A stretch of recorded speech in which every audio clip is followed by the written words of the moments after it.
How are you ding dong diddly doing there, gamerinos? Hope you're having a flanderific day. So today we're going to watch another video from Impact Video Ministries, and it's called What to Do When Spiritually Unmotivated. Following God isn't easy, and for whatever reason, sometimes we just don't feel like following God at the moment. Recently, I was in a team meeting for Impact, and as we were all talking, I started warning our team to be mindful of spiritual warfare. And the reason why is because our channel seems to be blessing a lot of people in their walk with God, and whenever we do something for God, there's bound to be pushback from the enemy. And during our meeting, I felt that it was necessary for me to be honest, and I told them that I was tired and felt spiritually dry. For me personally, I find myself a lot of times in leadership positions, and the more I help people and give my energy, efforts, and time to them, many times I feel like putting God. Oh, well, this is awkward. I'm gonna go ahead and take a quick sleep so that I don't have the sky freaks attacking me. Sorry. I hate to interrupt Jesus time, but it's going to be a little annoying sitting there getting smacked around or trying to fight off things when I could just do that. Also, apologies that we're watching copper oxidize again, but until it all oxidizes, this is what we're going to be doing. Also, the topic of this video is very, very, very important. On hold, and then I'll choose not to read and to pray. So I think it's fair to say that many of us can reach a similar place where our relationship with God is put on hold. And sometimes our reasons for being unmotivated vary. So whether you're hurt or feel defeated or just lousy, I hope you can find encouragement in one of these 7 points. Hey Impact family, thanks for watching our videos. If you haven't, I love this because unlike some of our other the tag products, even phone cases. Yeah, if you wanna support Impact Ministries, go and visit their website and buy some of their stuff, or become a member. We're also starting to feel like you messed everything up. Keep going. It's for various products as well, so be on the lookout for those. Those will be dropping pretty soon. Okay, back to the video. Point number 1. If you feel like you messed everything up, keep going. Exodus chapter 2, verse 10. And the child grew, and she brought him to Pharaoh's daughter, and he became her son. So she called his name Moses. In this passage, we learn about Moses, who would one day become the leader of Israel, who will free the Israelites from the Egyptians. And Moses' life was one full of accomplishments. He was the one who God used to bring the 10 miraculous plagues on Egypt, and God also used Moses to bring God's law to the people of Israel. But despite all the pluses in Moses' life, it did not mean that he lacked failure. According to Acts chapter 7, verses 23 to 24, we see that Moses was about 40 years old when he murdered an Egyptian. So Moses fled and ran away, and according to Acts chapter 7, verse 30, it says that 40 years passed before God spoke to him again in the burning bush. So look at that timeline. Moses murders a man, runs away, and lives for 40 years before God said anything to him again. And on top of that, one day while the people of Israel were wandering in the wilderness, Moses got so angry with God's people that God essentially told Moses that he went too far with his anger, and so God forbid Moses from entering the promised land. You know, I think many times when we follow God, we can think that because we messed up, we don't deserve to follow him anymore. But the reality is that... So this is just a random little thing I'm going to pause and say real quick. I actually just finished the book of Deuteronomy today. So yeah, I actually got to the point where you're hearing about how Moses is not going to enter the promised land because he struck the rock instead of speaking to it. And not only that, but just to add on, it also, I believe it says this in the Bible, either that or this is coming from another video I watched. On Sunday, I like to watch a lot of videos like this, and just read from the Bible. It's a great thing to do if you're looking for a way to get closer to God. But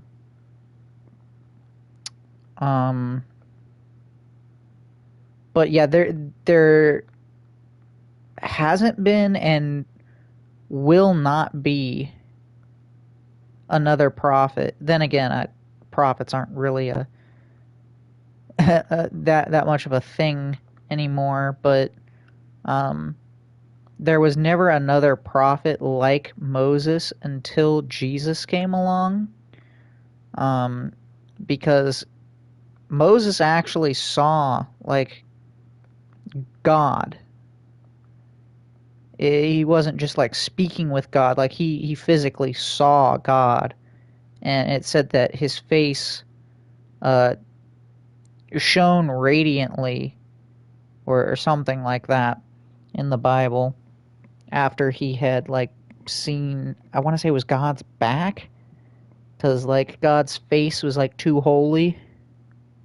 God already knows how messed up we are, but that does not change God's love for us. So if you feel like you really messed up, I would encourage you to look at Moses' life and to keep going. Because despite the fact that Moses had failures, God still used him. And I know that God can still use you. Yeah, you're never too broken to be saved by God. You can take a look throughout the Bible. There's so many different great examples of people who you wouldn't traditionally think of as like someone that God is going to use. For example, you've got well, this is a great one. I just started reading the book of Joshua today because I finished Deuteronomy. Um, there's Rahab, and Rahab was basically a prostitute. And not only was she a prostitute, but she wasn't like even like an Israelite or anything. She was a part of uh, the maybe the kingdom of A or Jericho. It was one of the two. It doesn't particularly matter. One of the groups that were enemies of the Israelites. All right, that's all that matters. And she chose to hide the spies that Joshua had sent out into the city to like find out what it was like and how easy it was going to be to conquer, I guess. Um, and she decided to hide the spies instead of turning them over. Um, and for that, not only was she like spared, her and her family and her possessions were spared, but she also got the privilege of being in the lineage of Jesus. And then, of course, you got like Saul, who like was just this mad Christian killer and like a certified professional hater, and he became like one of the greatest apostles to have ever lived. So you're never too broken to, one, be loved by Jesus, two, be redeemed by Jesus, and three, be used by God for like his plan. So always keep that in mind. Point number 2. If you feel like you're too far gone, keep going. Joshua chapter 2, verse 1. Now Joshua the son of Nun sent out 2 men from Acacia Grove to spy secretly, saying, "Go view the land, especially Jericho." So they went and came to the house of a harlot named Rahab, and Well, okay, all right. Well, here we are.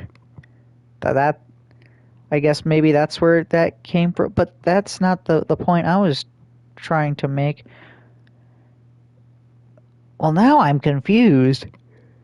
What was the first point? You like you messed everything up. Yeah, okay, all right. Well, I mean, I guess I don't know. I guess technically she may not have felt like she messed everything up because she didn't know that that was necessarily like wrong, I guess. That doesn't matter, whatever. 1.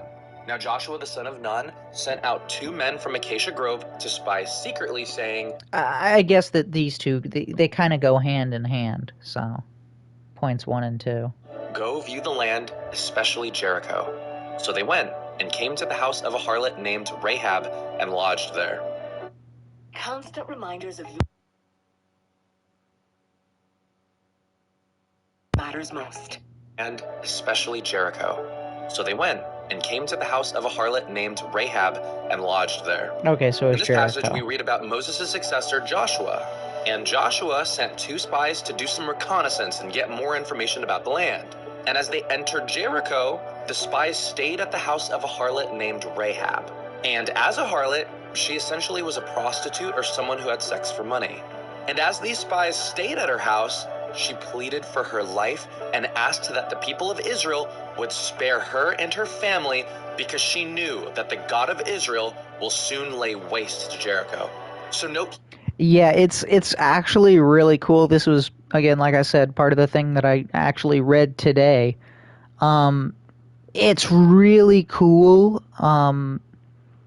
that, like, all of these other nations, like, heard that, like, oh shit, this God guy, oh no, he's like the real deal. Because they, pretty much all of them were scared shitless, because they heard not only about how they went in and, like, fucked up Og and some other, like, king, some other Canaanite king, like, absolutely fucked them up, but they had even heard about, like, how God fucked up Egypt, and they were like, we don't want any piece of that. But, aw, shit, they're literally coming right for us. So, yeah. Pretty cool. Because that was actually one of the things Rahab was saying to the spies, was like, yeah, we've heard about, like, what happened to, or, well, I guess what she said is, I've heard about what happened with, Egypt and like I said, those 2 kingdoms that the Israelites, like, destroyed. And she was basically like, yeah, no, I can tell that God is the real God, and I don't want any piece of it. I don't want the smoke, as the kids would say. So I am 100% on your side. 100%, because the shit is going to go down, and I want to be on the winning side here. So, yeah. I just thought that was kind of neat. It's a detail I kind of forgot about. I thought that, like, the whole Egypt narrative was not something that, like, they were all familiar with, but it turns out, yes, they very much were familiar with what happened there. Here, that Rahab exercised faith in the one true God. And if you look at Matthew chapter 1, verse 5, Rahab is included in the genealogy of Jesus. So I think sometimes one of the reasons why we don't follow God is because we feel like we're too far gone. And we didn't make one bad decision, we've made countless ones. And our whole lifestyle is far from God. So if this is the case with you, remember Rahab and keep going. Because despite her flawed and past full of sin, God not only saved her and her family, he also brought her into Jesus' own lineage. So if God had a plan to bring back Rahab, he has a plan that he'd like to accomplish through you too. Point number 3, if you feel like you can't keep going, keep going. 1 Kings chapter 18, verse 17. Then it happened, when Ahab saw Elijah, that Ahab said to him, "Is that you, O troubler of Israel?"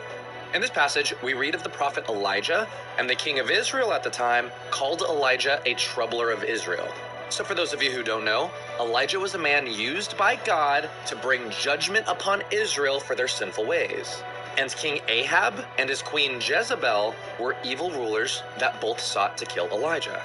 And one day, after Elijah successfully defeated the prophets of Baal, Jezebel sent a messenger to him saying that she'll do everything she can to make sure that he's...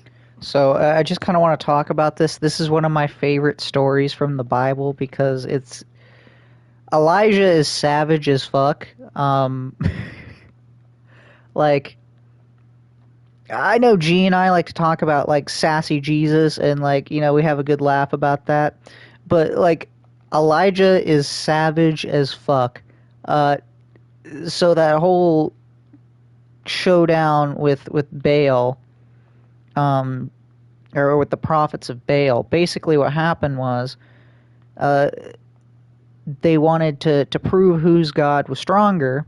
So they were like, all right, uh, whoever's God can light this like sacrifice on fire, right? That will be the most powerful God, right?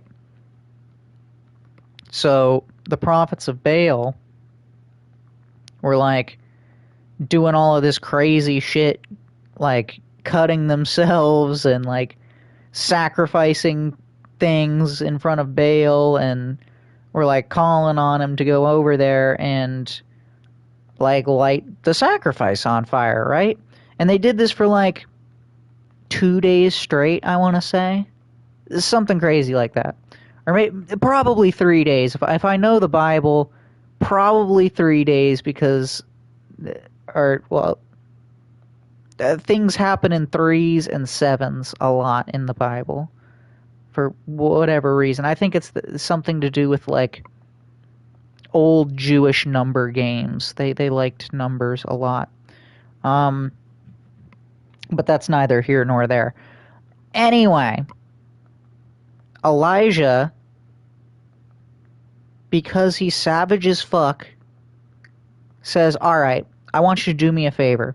Go get me some water. So he takes the water, right? And he pours the water all over the sacrifice. Like, soaks it thoroughly.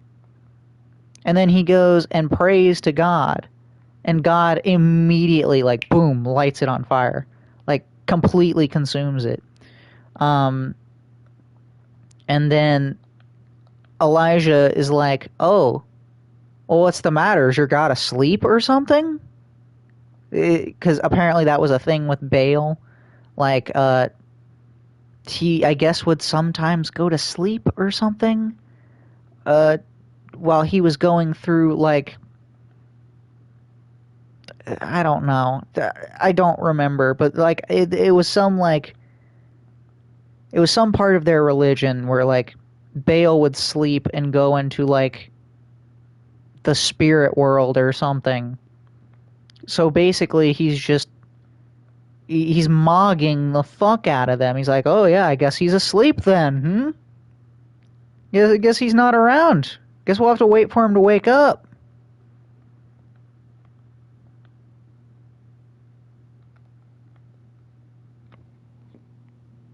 Oh, no.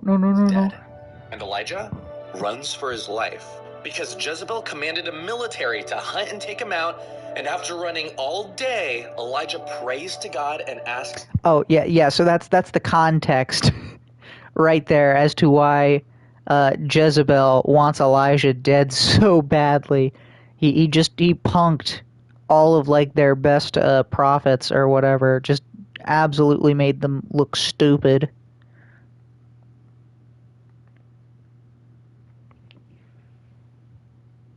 God to kill him. And you might think that's not a big deal, but Elijah knows that God answers his prayers. Because not too long ago, Elijah's prayer brought down literal fire from heaven. So when Elijah asks God to take his life, there was a strong possibility that God would do what Elijah asked, because it seems as if God always answered his prayers. However, God did not take his life that day. Instead, he brought Elijah to a place of rest. And Elijah napped and was fed by God, and then he was brought to a place where he was able to hear God. And once he was there, God comforted Elijah by saying that he wasn't alone. So sometimes one of the reasons why we don't follow God is because, like Elijah, we're exhausted. We give people our time, our strength, and sometimes we just don't have anything left to give God. And if that's the case with you, remember Elijah and keep going. You see, just because you feel tired now doesn't mean you'll always feel tired. So learn from Elijah's case and recover your body. And for you, that might mean sleep more, get some food, and position yourself so that you can hear God. And then remember that you're not alone in your struggles. So take things one step at a time. And know that sometimes what we need to do to move forward is needed rest and some company that understands how we feel. Point number 4. Yeah, just want to point out that, and I mean, I'm going to be honest, I struggle with that one a lot. Just like, feeling drained a lot. I mean, I'm not going to say that, like, I'm this overly great person or whatever, because I'm not. I'm really not, and like an overly great person or whatever. I would say I'm a decent person. That sounds fair, decent person. But anyway, I get drained a lot from, like, whether it's just like, because I mean, I know on this channel I'm a very, how would you say it, exaggerated character of myself, I guess I could say. I say a lot of the things on this channel out loud that I think that I would not necessarily say out loud in public, if that makes sense. So while I might say, oh wow, this person really fucking annoyed me on here, I would probably never say that in real life, if I'm being completely honest. On some things, yes, absolutely. On some things, yes. But most of the time, not really. I tend to try to make people happy if I can. And that sometimes means that I will take my happiness at the expense of, or sorry. I will try to make people happy at the expense of my own sanity sometimes. So yeah, it can feel pretty easy to get drained, and then of course, you know, you've got stuff like that, and then there's just all sorts of external factors that, you know, that we like to call this little thing called life. So yeah, I mean, it can be difficult sometimes. So it's always good to remember, and I've been trying to get better about this. I will admit that anytime that something is really, really bothering me, like, honestly, if I do a stream later today, I might talk about something that's really, really bothering me. But right now is not the time nor the place. But I just got to remind myself that God is always with me and that He is good. And not only is He good, He wants what is best for me.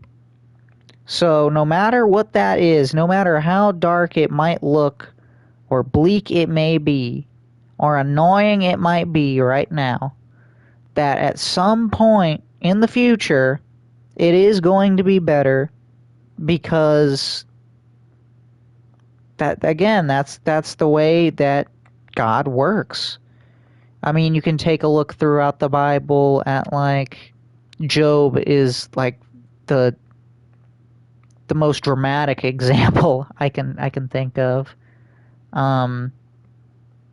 where, you know, it looked really, really, really bleak, and he probably felt like giving up. I would imagine having, like, your entire family taken from you, having pretty much all of your shit taken from you.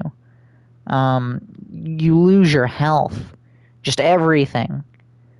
I probably imagine that he was ready to throw in the towel, but he never did. And he always said that God was good and that it was all going to work out because God is good. So, if you feel like there's no end to your hurt, keep going. Job chapter 1, verses 1 to 2. There was a man in the land of Uz. oh, well, okay, all right. Here we are. Job, honestly, yeah, this is probably a better example for Job. If there's no end to your hurt, yeah, I can't think of a single decent thing that happened to Job throughout the majority of the book of Job, except for like at the very end of it and at the very beginning of it. Whose name was Job. And that man was blameless and upright, and one who feared God and shunned evil, and 7 sons and 3 daughters were born to him. In this passage, we learn of a man named Job. And for those of you who don't know, Job's account is arguably the most tragic one in the entire Bible, aside from the death of Jesus. And Job... Yeah, I gotta talk about this real quick. The death of Jesus truly is, like, the most tragic part of the Bible. Like, oh, it makes me so sad every time that it's brought up, because it's like, you gotta think about, this is, I mean, first of all, literally God himself, but, like, someone that 100% knew the glory of God. Not only knew the glory of God, but God knew him. Like, they knew each other personally, same person. And he's up on the cross, and for the first time in his entire existence, God looked away from him. Like, that's heavy. That's really, really, really heavy. At least for me personally. I mean, I don't know. I guess the best way to imagine it is like, I don't know. Think about if you got like a girlfriend or a boyfriend or whatever, or a husband or wife, and like, or I don't know, like maybe your mother or your father or someone you're just super close with, and they're just like, I can't look at you. I can't with you. And you've done nothing wrong. Yeah, that's, again, literally, like, I mean, obviously the physical things that Jesus went through, like, beyond excruciating, horrifying. We've talked about it in detail on the channel before. I think Steven was there for that one. But definitely me and G have talked about this, and like how just brutal the cross was, and like the torture and carrying the cross and all of that. But honestly, that is what I think is like, that's the part that gets me. Is that God couldn't look at him because he had like the weight of all of our sins on him. Super heavy stuff. He was a man who honored and served God, and was soon attacked by Satan himself personally. And through that attack, Job ended up losing his health and was covered with painful boils all around his body. He lost his wealth because his servants and all his livestock were either stolen or destroyed. And his most painful loss, his 7 sons and 3 daughters all died, and Job and his wife attended their funerals. What happened to Job is one of those passages that's the hardest to understand, but honestly, I believe that Job's account is one that I believe has inspired the faith of millions of Christians afterwards. Because Job was someone who lost it all, yet he still followed God. Now, God did restore Job and gave him more than what he originally had, But I should note that Job was just a man who was hurt in more ways than we could understand and was restored slowly over time. And from what I've experienced in my life, I have seen that pain brings greater weight to joy. And I feel like more people can appreciate more of their life when they understand what life is actually worth. So if you're someone who feels pain and you feel like it won't stop, remember Job and keep going. And while I can't understand what you're going through, please know that God sees you. And like Romans 8:28 says, God will make all things work together for good to those who love him. Point number 5. If you feel like no one understands you, keep going. Matthew chapter. All right, I just want to like briefly touch on this idea that like, oh, no one understands me. I gotta say this is some self-righteous bullshit. sorry, I know, I'm sorry, but this is some self-righteous bullshit. Because, I mean, with the other ones, it's like, yeah, it's some self-righteous bullshit as well, but, like, this one especially, it's in a league all its own. Like, at least with the other ones, you could be like, you know, I'm going through a tough time right now, and it's like, all right, that's, you know, that's understandable. Or, like, I feel alone. Like, all right, that's understandable, you know. We've all been there, we've all felt that, and it's not pleasant, you know. But this is just some stupid shit. I'm sorry. Like, oh, no one understands me. No one's ever been through what I've been through. It's like, you know how many people there are alive just right now? Just right now. We're not even going to count, like, the fucking generations that have come before you. We're not even going to, like, factor that in right now. You're telling me no one understands you? Okay, no one has been through what you've been through? Okay, sure.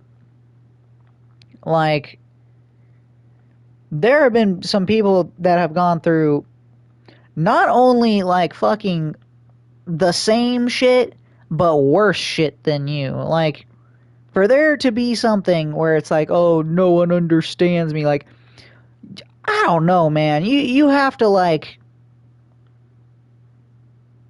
I was gonna say get like space AIDS or something, but like someone had AIDS first. They could probably relate to getting space AIDS. Like this just is something that edgy wannabe fucking emo kids say. I'm sorry.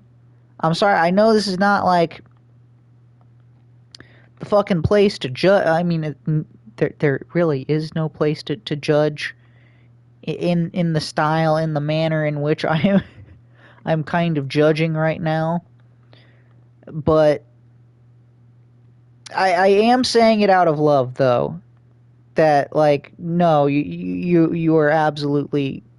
There are other people who have experienced what you have experienced, and you are not alone in that. Like in any regard, no matter what it is on that, like. There is someone out there who has experienced the same, if not worse than you. I guess I will leave it there. Again, I didn't say what I said to go and like throw it in someone's face. I'm being bombastic to really drive a point home. That is what it is. I'm not trying to bully you. I'm not trying to judge you. I'm being bombastic to drive home a point. Okay? I want to make that very clear. 1 verse 18. Now the birth of Jesus Christ was as follows. After his mother Mary was betrothed to Joseph, before they came together, she was found with child of the Holy Spirit. In this passage, we read of Mary, the mother of Jesus, and she became pregnant through the Holy Spirit. And this is one of those mysteries in the Bible, because as a virgin who never had sexual relations with anyone at the time, Mary still got pregnant. So can you imagine the confusion she felt when she realized that there was a baby growing within her?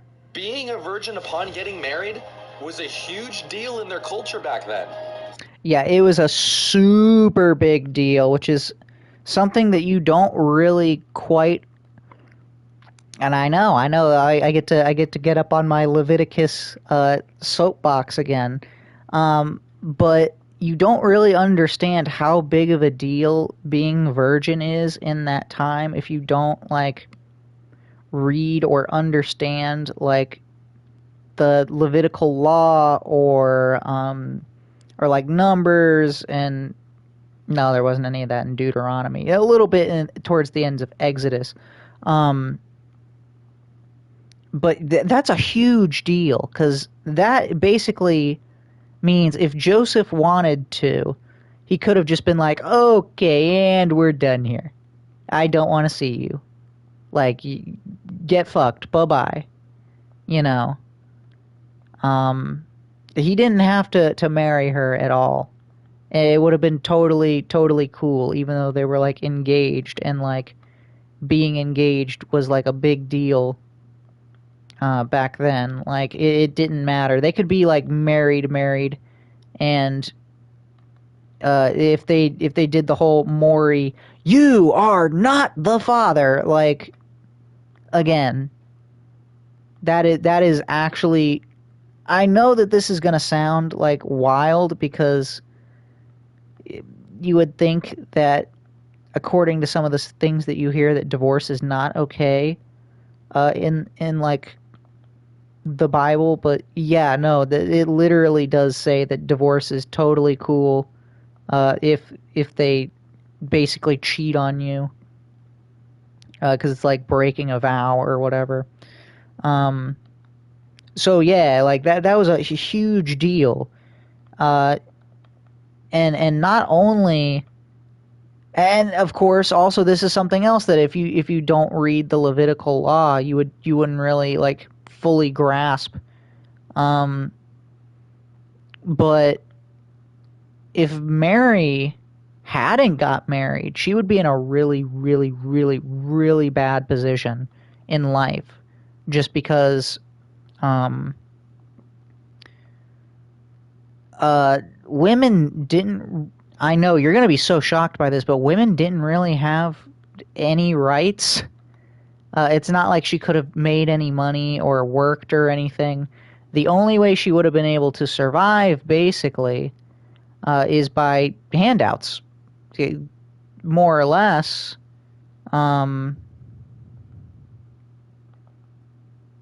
That was something that was in like the Levitical law, was that, basically you gotta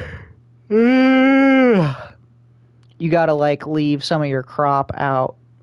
Like if you go through and pick crops, and then upon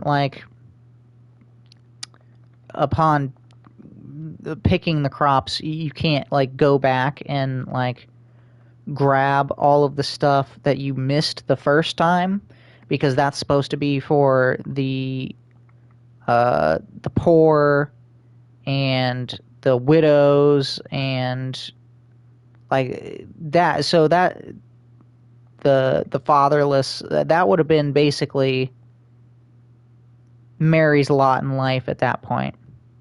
Would have been like collecting scraps to basically try and survive. So yeah, pretty huge deal. Pretty huge deal. I know that was a huge tangent there. So can you imagine how she'd feel when her fiance saw that she was pregnant?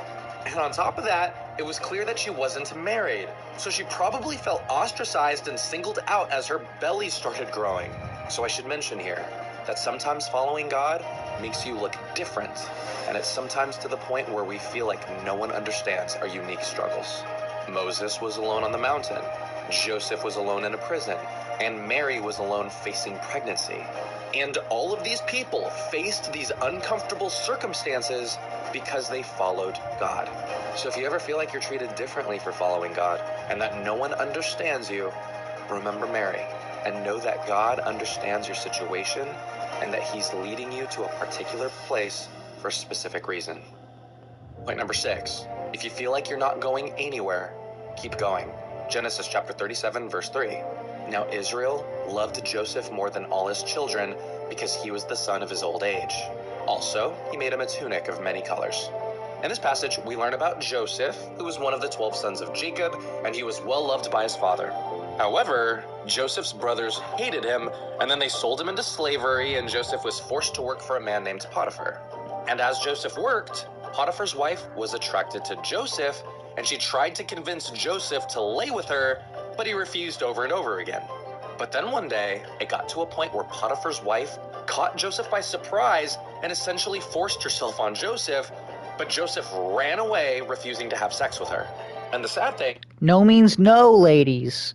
Sorry, I just wanted to pause it here, and because, well, first of all, ha ha ha, he, hilarious joke, Ultra. I know it was fucking hilarious. That's why I made the joke. Have I ever made a joke that's not funny? Yeah, that's what I thought. I've made plenty of unfunny jokes. That one wasn't even the funniest of jokes. Still was pretty funny.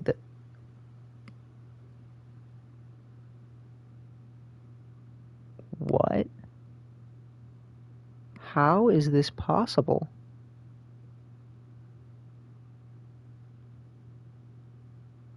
What the? That's bizarre. This shouldn't be allowed. This is illegal. I don't even know how they managed to spawn there. Okay, weird.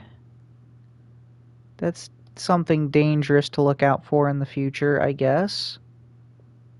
I don't know where they would have spawned at. Anyway, getting back to the point that I actually wanted to make, because I did pause it to make the joke, but I also wanted to say this at like the end. But since, you know, I got the opportunity to make the joke, I had to make the joke. This is one I struggle with a lot too, where like it feels like I'm going nowhere slowly. Yeah, I mean it's pretty self-explanatory. So I mean, yeah, this one personally kind of hit for me. So is that despite Joseph's integrity to do what was right, Joseph was sent to prison, and he was there for at least 2 years.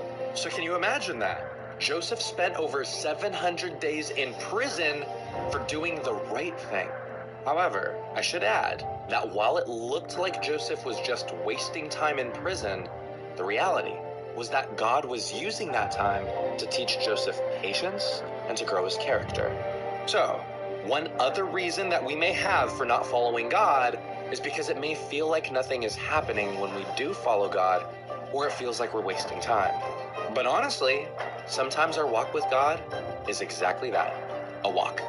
And walks are slow and maybe even repetitive, but sometimes that's the path that God has for us, because in the same way that the Israelites had to struggle in the wilderness and that Joseph had to wait in jail, it may be that God is trying to grow our character before he brings us to the next chapter in our life. So if you feel like you're in this place and you feel like you're not going anywhere, remember Joseph and keep going. yeah, this is, I guess, something else. Like I said, this one kind of hit for me. But I kind of look at it like when I first started working at the vape shop, I wasn't I wasn't a Christian, right? But then I definitely surrendered my life to God one night. For a multitude of reasons, but we're not gonna particularly get into that. And while it has been like a slow, boring, seemingly purposeful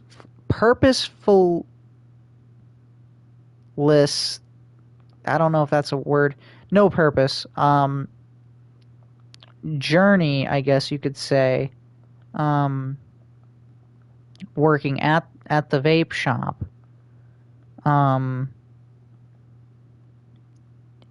I can see this whole like growth thing that he was talking about. Like, you know, I used to partake in things, and I no longer partake in those things, and it's been a while.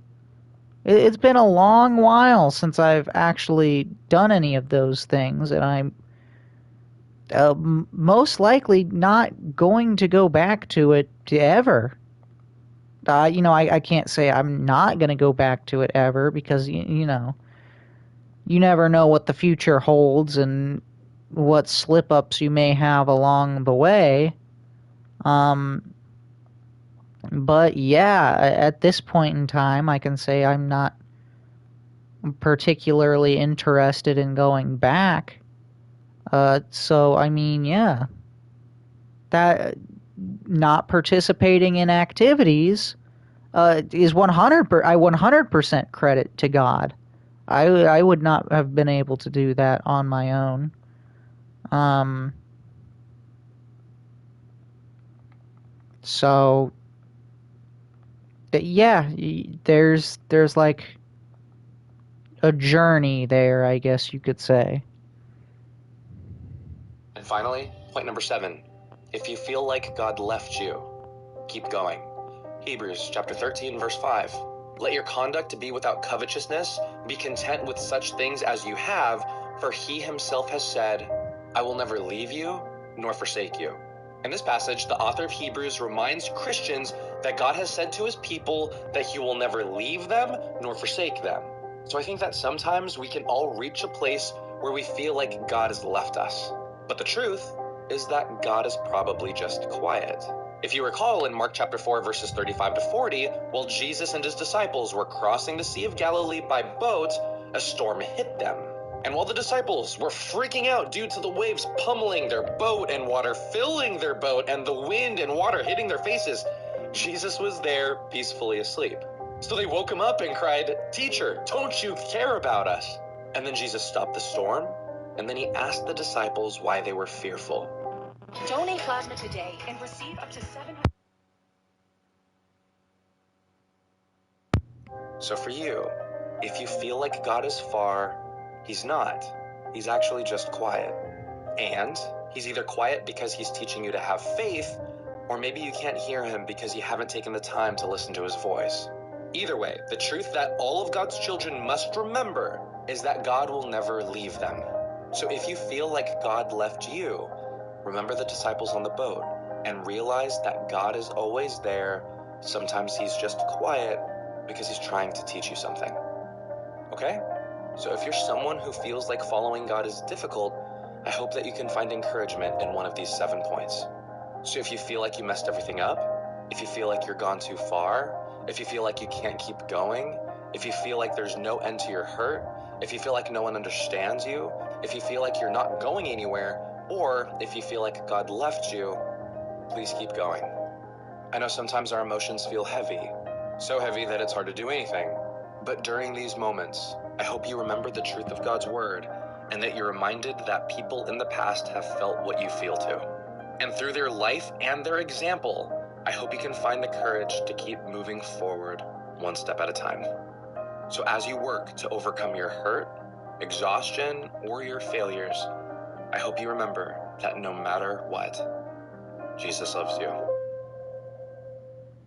All right, and I wanted to talk about the last point there real quick. Yeah, God will never leave you, and you can find that. I mean, I know it's not specifically speaking to like you, but like in the Old Testament, it talks about how God will never leave like the Israelites, and that 100% applies to you because you are a child of God. Um, so he's never going to leave you either. Same deal. Um, but yeah, no, I can't even tell you how many times, just in the Pentateuch alone, that God says that he will never leave or abandon his children. So if you're struggling with that, that's always something to keep in mind. And as I always like to say, he is completely unchanging. So that still applies. Yeah, I guess that's going to do it for today's episode. So thank you to anyone who may have watched and didn't chat with me. I really appreciate it. Thank you to the YouTube crowd who's going to like and subscribe. And I will see you all in the next one, which honestly I might